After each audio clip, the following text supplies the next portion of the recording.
these are not wasted years. All the meals cooked, all of the floors that are scrubbed, all of the toilets that are cleaned, all of the discipleship and the character training and the academics and the time together, the memories, the Bible studies, all of that stuff.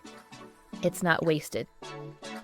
Welcome to Little by Little Homeschool Podcast, where you'll learn tips and strategies that will empower you to home educate your children. I'm Leigh Nguyen, a homeschool mom of over 12 years, which includes 2 graduates.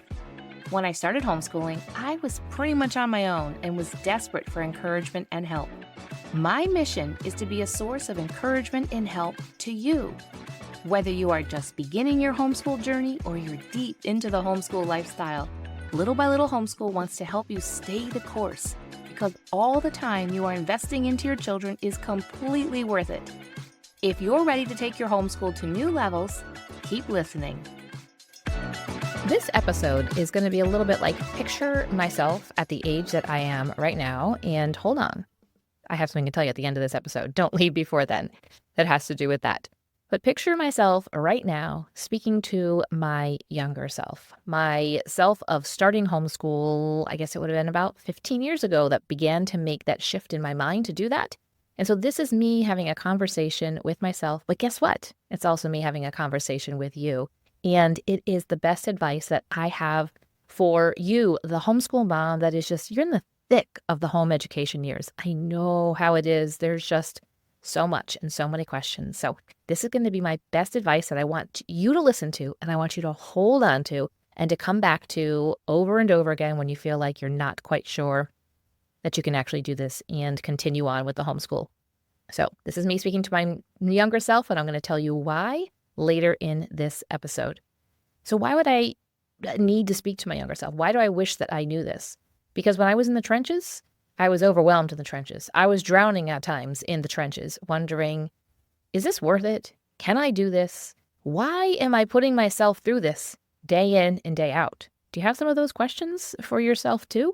Why every day it's the same child with the same bad attitude over and over and over again? It would be, in air quotes, easier not to have to do this. There's something else. I could send them off to school. So let's jump here into what I have is 3 main bits of advice that I want to give to you. And I just want you to cling to it and write it down, actually. Write down a couple of notes and maybe save this episode to come back to. So let's get into it. My first advice is for you as a homeschool mom to allow homeschooling to sanctify you. We get so focused on our kids, right? And that's actually very commendable and very needed at certain ages. You might have kids who very much need you. They can't do much on their own, or they can't do much on their own safely. They can't be left home alone. They can't go out anywhere on their own. And it is so very much focused on them. But don't neglect the fact that God wants to work in you during these years. Are you allowing him to work in you? Is it possible for him to work in your heart during these years? Don't have such a hard heart against the work that he has to do, that he wants to do in you, and that you get to allow him to do in you, that when you have a hard heart, you're just like, it can come from a couple different things. You could just be so focused on your kids that you don't even consider yourself in the equation. And you'll get to the point later on in your homeschooling, and when you look in the mirror, okay, maybe you have some more wrinkles. Maybe there's some gray hair. And that's it. You might not look any different. The goal is to look different. The goal is for you as a woman of God to look different. Don't be too proud to say, oh, I've got everything figured out. Now, maybe compared to your children who might be in the ages of throwing temper tantrums or having bad attitudes, and there's just a lot of character training and discipleship that has to happen that you've already been through. So comparatively, and they might look at you and think that you are perfect and you never make a mistake, you have it all together, you never sin. I've heard that from my kids. They said that when they were younger, they thought that we just were always right. I'm like, I guess you don't remember the times that I apologized to you. But don't be too proud to think that there isn't some type of work that can happen within you, within your heart. And it could be just little bits at a time. or it could be something like a huge explosion, a huge leap at some points. Lean into how God is working in you. Don't resist it. It's going to hurt at times. I'm right here raising my hand saying, I know that it's going to hurt at times when your sin is exposed. And do you know when that happens often? Is when we're home with our children. They are not cooperating. You are tired and just all the things. Maybe you're hungry and it's just been one thing after another and you blow up at them. Right then, your sin is exposed. Your anger, your impatience, those things are exposed. And you get to decide then at that moment, do I just say, oh, who cares? Mom gets to do this because this is what happens when all of this, or put the blame completely on them. Yes, there could be partly them, that they are nagging at you, that they are bickering and arguing and fighting and they aren't cooperating. Yes. And we get to put a little bit of a flashlight onto them, shine a light onto them and show them the areas that they need to work on. But we also need to turn that flashlight on ourselves. We need to expose and see the areas that we need to work on. If you're like, I'm not quite sure what areas I need to work on, well, take a look at the fruit of the Spirit. How you're doing in all of those different areas. Maybe you're doing well in some. Maybe you see growth in some, one, many, all. Any of that amount is great, especially if you see yourself in growth in all of them. I, for myself, have felt like there are different times and different seasons, and sometimes it would last years, sometimes it would last a couple of months, where I really felt God exposing a certain area of the fruit of the Spirit in my character that I was greatly lacking in. And it doesn't mean it just has to be the fruit of the Spirit. A couple years ago, I felt like God was really trying to root out my selfishness and that I needed to learn to be more generous. Now, that's not listed in the fruit of the Spirit, but I think that's a wonderful character trait and wonderful quality and something that is really good and shows God's love. And so through some very hard times of me telling myself, be more generous and actually taking action and being generous grew generosity within me. And I started to see that selfishness start to disappear. Is it completely? No. On this side of heaven and eternity, it's not going to be like that. But I'm seeing that fruit, and I hope that you are starting to see the fruit and starting to see the work that He wants to do in you during this time. So there's work He wants to do in you and through you. And so look for just those connections. I remember there being a lot of connections that I was just like, wow, these are definitely God moments and only God could orchestrate this. When we were doing our homeschool Bible time, and it would be completely different resource than what I was doing in my personal devotions, completely different even from what we were studying in maybe a Sunday school class or a weekly Bible study or from the pastor's sermon or a podcast episode that I would listen to. Completely different resources. And within that week, they would all connect. And I would be like, wow, this is really cool and actually a little scary because I'm like, now I got to do the work. When you see it, you need to do the work. So lean into the sanctification that God has for you during these homeschool years. The second bit of advice I'd like to give to you is that these are not wasted years of your life. So we can go back to that first part where I talked about sanctification. Let's not waste these years of looking at yourself in the mirror and looking at yourself just introspectively in a few years or when you're done with your homeschooling and see the same person.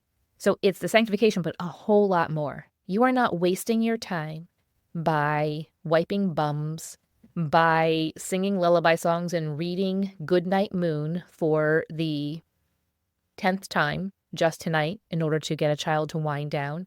These are not wasted years changing sheets in the middle of the night or cleaning up vomit or listening to the ramblings of whatever story your child is making up, and a couple of minutes later they completely forget the entire story that they told you. These are not wasted years. All the meals cooked, all of the floors that are scrubbed, all of the toilets that are cleaned, all of the discipleship and the character training and the academics and the time together, the memories, the Bible studies, all of that stuff. It's not wasted. The time is going to pass anyway, but you get to decide if you're going to do something during this time that passes. We could just be on autopilot and just life will just continue moving on, right? We can't stop the day. We can't stop our kids from getting older. They are going to get older and to mature and want to be more independent and then eventually be independent and leave our homes. It's going to happen either way. But we can take this time and just really sit there in it and be in it. There is nothing better that you could be doing right now. Nothing better than home educating and mothering and being with your children. Now, this doesn't mean that if you have a part-time job or a full-time job inside, outside of the home, that doesn't mean that you shouldn't do that, okay? We're just talking about the home education and the motherhood of your children. There's nothing better that you could be doing. Your kids are here, right? Let's be there for them and lean in, because someday you're going to look back at today and you're going to say about today that it was the good old years, right? We all say that. Now, we do put on some rose-colored glasses down the road, but those years of cleaning up the spilled milk, of dealing with a child that does not want to do their math work, or the child that refuses to do any type of writing, or the child says that they are not interested in anything, or whatever it is. I mean, I could go on and on, right? I've dealt with all of these multiple times with multiple children, but there's nothing better that you could be doing right now. You right now are building the foundation of your family for the years to come. This is the foundation that you're laying. And yes, once they get older, they leave home, possibly get married, have children, it is going to look different, but you've created that foundation for them. Their foundation for their desire to seek God's will in their life, their understanding of the Bible and their biblical worldview, when they understand their gifts and talents and abilities and how that can be used in the world for God's good and to glorify Him, that's the foundation right there. It is the memories that they are going to have of their childhood. And don't put so much pressure on yourself. We put so much pressure that we have to have these picturesque type of memories. Think about the memories you have from your childhood. I highly doubt that the homes you grew up in, like my home, could have been on a Pinterest board or would have been in a magazine. But it was home and it felt good, right? And you have memories of time with your family there. That's what your kids have too. They are creating memories, but also you are creating memories too. Sometimes we have really little kids and we're like, I don't know if they're really going to remember this. Guess what? They might not, but you will definitely remember that. I mean, I think about the vacations we've taken, and my older two were of the ages they could remember, and my youngest is like, what?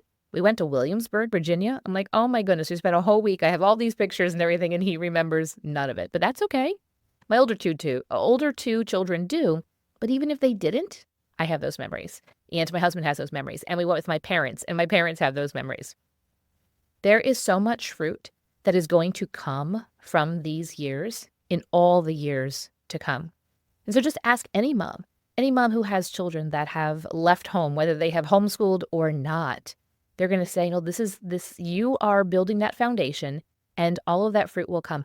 If you want to have good relationships with your child at 20, 25, 30, now we haven't gotten to the 25 and 30. I've got a 20-year-old and 22-year-old. It starts when they're younger. It starts when they're 5 and they are emotionally just crying about this and that. And what do? Do you just ignore them? I mean, sometimes it's like, okay, they need a little bit of space. But how do you react in that time? Like, are you doing things that are adding to their life and adding to your bond and adding to your relationship? Because then you will be the one that they'll come to when they're 20 instead of somebody else. So build that foundation. It is not wasted years. You are going to be so glad someday. So I like to say to myself, what would my future self be thankful that I did right now? So think about working out. I tell myself this all the time. I'm like, yourself down the road, and even 1 hour from right now, is going to be very glad that you chose right now to put on some workout clothing and do the workout. Your future self, what is your future self? What do they want you to do? Try doing those things. Now, obviously, if it's not illegal or unbiblical or something like that. But what would your future self be glad that you did? Would your future self be glad that you took one of your children out on a date tonight just to maybe, I don't know, go wander around Target or something like that, or to go out for ice cream, or maybe there's a really cool movie that you think maybe you have a 12-year-old. You're like, I don't really know that the 8 and 6-year-old should see this movie. Would your future self be glad that you took the 12-year-old to go see that movie? Whatever it is, letting him go for the day to work with dad. I remember our older son, when he was about 12, 13, 14, maybe even up to 15, went to work a lot with my husband. That's what he needed. And so I am glad. Our future selves are very glad that he did that. And he looks back now and he's glad too. Let's go on to number 3 before I tell you the exact reason why I decided to do this episode today. Number 3 bit of advice is to shed your ideas of school and to create your very own homeschool lifestyle. So what does that mean? That means rejecting the fact that you think that you have to create homeschool, or you have to create the school environment within your home. You don't. Please don't do that. Okay? I've been there. I tried that. It did not go well. It, burst into flames. And I tried it for a couple of years and it just, no, it's not what you have to do. Even if you live in a state that has some strict homeschool regulations, you don't have to recreate the school in your home. So work through those ideas. Now, I have an episode about deschooling. I highly recommend going and listening to that one. I'll drop it in the show notes for you. And so you can kind of understand what that exactly means, is like letting go of your preconceived notion, your ideas of what school has to look like. And then you get to create your own homeschool lifestyle. How amazing, and also how terrifying, and probably possibly how overwhelming you might think that is. That's where your homeschool blueprint, that is just a mini course that is going to help you to really accelerate your homeschool, whether you are in your first year, you've been homeschooling for a little while, or you're in a rut or something like that. It's going to help you to create your very own homeschool lifestyle that is just for your family and is perfect for your family. So in this, you can go to, littlebylittlehomeschool.com/blueprint, and the link will be in the show notes too. All right, go back to it. Is that when you create your own homeschool lifestyle, you want to, during this time, acknowledge each child's uniqueness. I was talking to a mom recently, and she was telling me about her kids and just how different each one of them are. I'm like, isn't that crazy? It's just wild. And they each have their own uniqueness. They each have their own gifts, talents, and abilities. And I know that this can feel overwhelming when you are trying to meet the needs of kids who are just very uniquely different. And if you're at that point right now and you're really struggling with that, and you're like, I don't know which one to focus on the oldest child first, especially if you have a child that is in the teen years. Focus on them. Focus on so that they really know. Focus on their gifts, their talents, and their abilities. I have an episode about that as well. I could drop that in the show notes. But just so that they really understand who they are and who they are to God and the possibilities for them and their life. So when we acknowledge each child's uniqueness, we'll say, oh, no wonder they really give me a bad attitude when it comes to writing. It's because their mind and their brain works this way instead. So when we acknowledge our child's uniqueness, we can then equip them for life in a couple different areas. I think it's really important for us to remember to focus on the fact that we are raising children to become young adults, to become adults. We aren't just schooling them. And so looking at these couple of different areas, looking at their spiritual life, looking at their mental life, looking at their emotional life, and then looking at them physically so that we can help equip them. How cool would it be for them to launch out into the world and for them to feel equipped? Now, there's so much we can continue to learn when it comes to spirituality and how to deal maybe with our emotions, but also then how our brains work really well and how God has kind of wired us, and also how to take care of our bodies. How great would that be? So focus on those areas. But guess what? Also, have fun.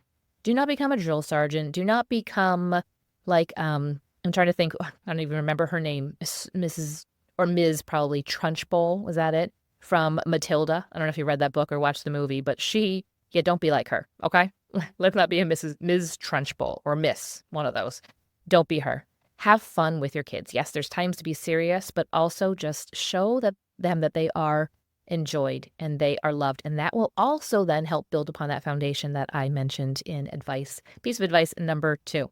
So why did I want to do this episode today? Because guess what? Tomorrow is my birthday. And I figured out a birthday present you can get me. I know that sounds so selfish, right? But I promise it's not going to cost you anything but possibly maybe a minute of your time. If you could leave a podcast review, that would bless me big, and you can consider it a birthday gift. That would be a great gift. I would love it. Let me know how the podcast has encouraged you, because guess what? In turn, it's not just about me. When other moms find the podcast and they're like, oh, they look up homeschooling and find Little by Little Homeschool, then they go ahead and check out the reviews because they want to know, is this worth it? Are there other moms that are listening? So if you could leave a rating and review, that would be fantastic. So in the meantime, thank you for listening to this episode, and I guess happy day before my birthday to me. All right, we'll see you next time, friends. Thank you for listening, friend. I'd love to connect with you more. You can find social media links in the show notes and share this episode with a friend who could use a boost to her homeschool. See you back here real soon.